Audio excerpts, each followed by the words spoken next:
Every founder is faced with the decision, should I raise capital out there or should I bootstrap and use my own money?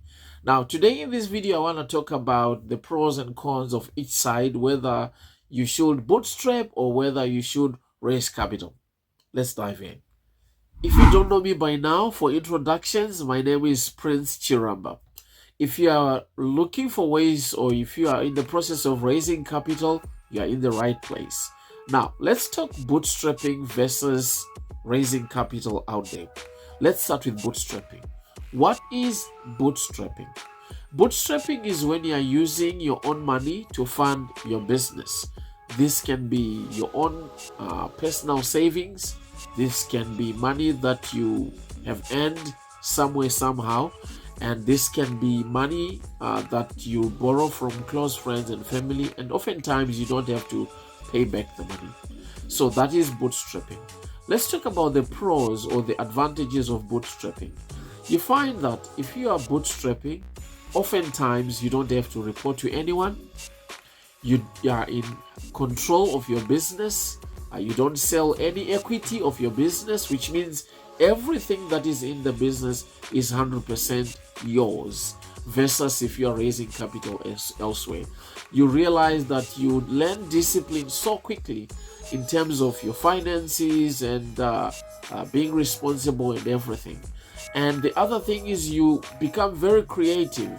You find ways to actually grow your business faster because this is your cash and is running out fast. So you have to make some creative methods for you to sell or to get your products in the hands of your customer.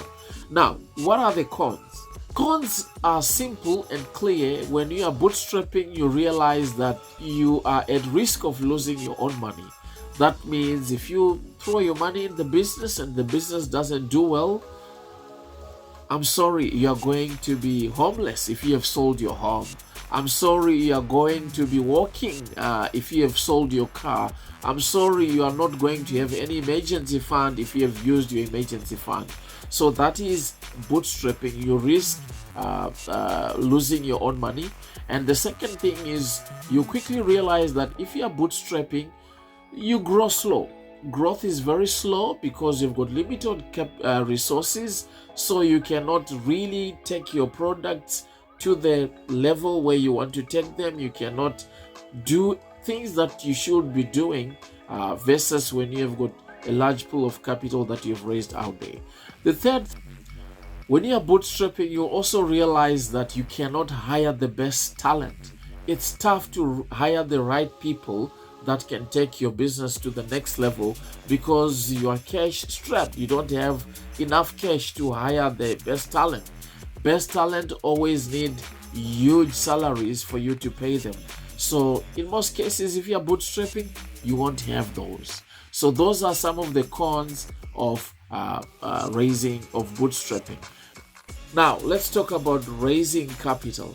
Raising capital out there are two types of raising capital or financing your business. There is debt financing, where you have to go and borrow money that you have to pay back with an interest. This can be from a bank or other financial institutions where they give you the cash and then you have to pay back the money with interest. The second part is you can go to people like venture capitals, angel investors, crowdfunding, grants, and all the other models that you can use to actually finance your business. And in most cases, you have to sell a piece or a slice of your business called equity. That means you are bringing in someone who is going to bring capital, and then you are also giving them a slice of your business. So that is raising capital. Now, what are the pros? The pros are clear. When you bring in someone with money, you are just not just bringing in the money, but you're also bringing in their contacts. They've got connections. They've got experience. So investors that invest in your business, they've got all the other things that you actually lack on top of cash when you are running the business all alone. So you have to make sure that you count that as a pro. If you're lacking certain skills, an investor can actually help you to actually find people, or sometimes they use their own skills to help you. The second thing that you quickly realize with raising capital is you can easily hire the best talent because you have got the money to hire people. You can just say, hey, leave your job there, I'll pay you here, here's the money, do my work, and people can help you. You can also easily get your products in front of your customers because you have got the capital, and you can just ship your products faster. Growth is faster if you have raised capital.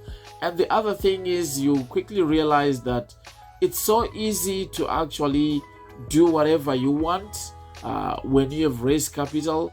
What I mean by this is you have got a lot of room to navigate, to do some of the things because you have got the cash. Now, what are the cons of raising capital? The cons are you realize that you have lost control. There is an investor to answer to. If you have borrowed money from the bank, they have to keep you on your toes, keeping you accountable, making sure that you pay them their money. And if sales are slow or if something is wrong, you quickly feel the pressure because there's someone who needs their money back or who demands your performance. So you find that it's not easy to just use someone's money. And then the other thing is, if you are raising capital, you realize that the stakes are higher. You have to know exactly why you need that money.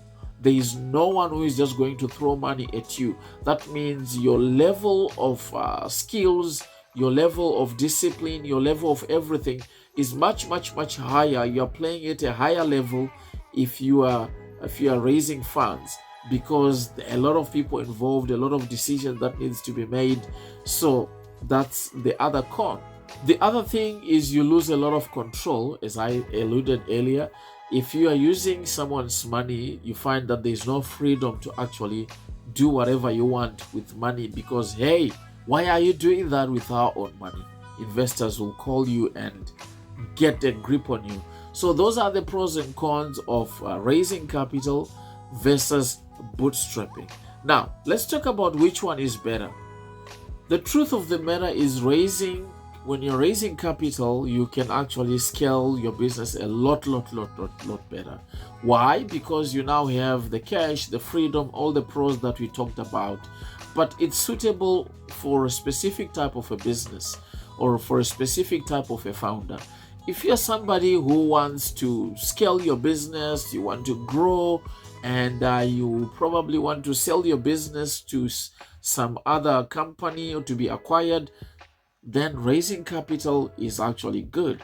But if you're someone who just wants a lifestyle business, a boutique lifestyle business, where you can raise your business, keep it as a family business, and leave it as a legacy for your kids or anything, then bootstrapping might be the best idea. If you don't want to grow big, you just want to grow small, then bootstrapping is actually the best way to go.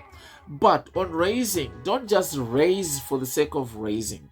My advice, if you're going to take anything here, is bootstrap first and then raise capital later. That is, if you want to raise capital. Don't just raise capital for the sake of raising capital.